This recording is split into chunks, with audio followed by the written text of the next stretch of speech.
both Russia and Ukraine are sort of embroiled in the state of really bitter relations. Obviously, Russia controls parts of the Ukrainian territory, and Ukraine, by and large, consider Russia to be its geopolitical rival.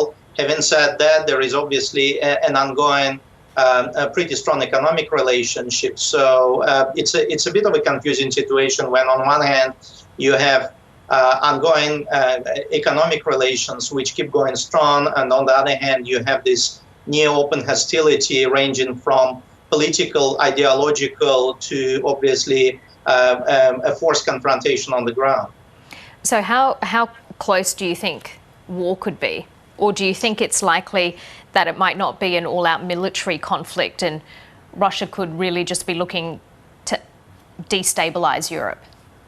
Look, I mean, it's important to understand that for Russia, Ukraine is not, it's not all about Ukraine in simple terms. You know, Russia just doesn't think about Ukraine.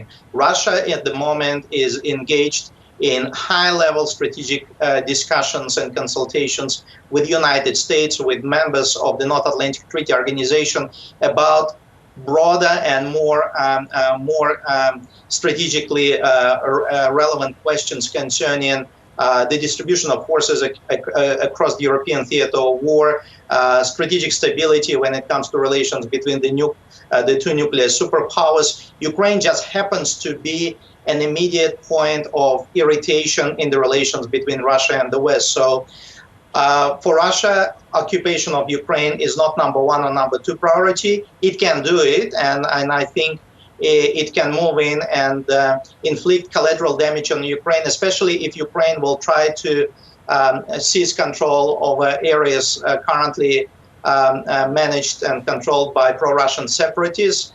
But in the scheme of broader state of things, I think the Russians are more interested in reaching some sort of consensus with Washington and Brussels on subject that it's going to be on their terms, rather than just having their mind preoccupied entirely with Ukraine. So it's not an easy answer. You cannot say Russia will go and invade Ukraine, just like you cannot fully guarantee that Russia will not do it. So it may, if there's going to be a trigger delivered by anyone, it may escalate to an open confrontation. But at this point in time, especially since the Russians are expecting a formal response from Washington and Brussels with respect to the set of conditions that they have tabled and were discussed over the past a week or so, I don't think they will make any move right now. Yeah, you mentioned those summits that have taken place over the last week, and they've involved Western allies and Russia. Do you think that EU sanctions are being talked about as a result?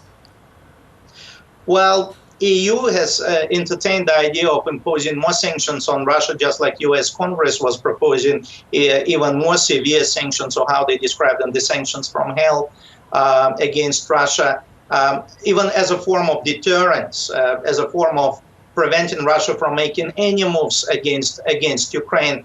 But we also have to be realistic and understand that, yes, it may work as a deterrence at the end, but it may also be one of those points which may actually provoke Russia to act, and to act uncontrollably, simply because the Russians will have nothing else to lose if they will come under even more severe sanctions, which will effectively place them in the category of pariah states similar to the ones like Iran or North Korea. So I think it is understood in both Washington and Brussels that if you'll push Russia too much, it may actually create a boomerang effect. So I think whilst this has been openly discussed and debated, there is no guarantee that these sanctions will come into place unless Russia will make a really dangerous or offensive move.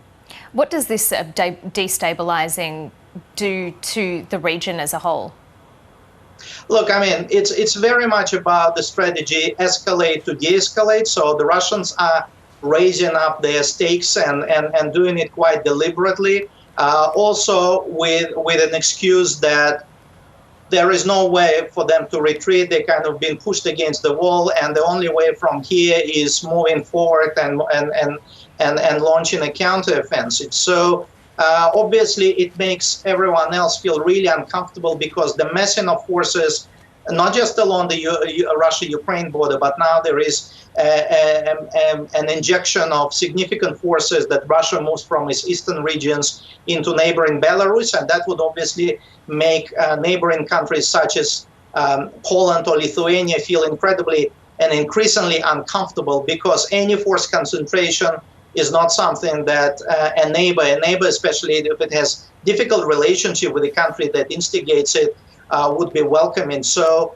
even though Russia may not have an immediate intent to use the force that they are currently moving into countries' western regions and on the territory of Belarus, it would be very hard for them to convince their immediate neighbors or European capitals or the decision makers in Washington that this is just a benign move, that this is what Russia can do within its own jurisdiction without necessarily threatening anyone else.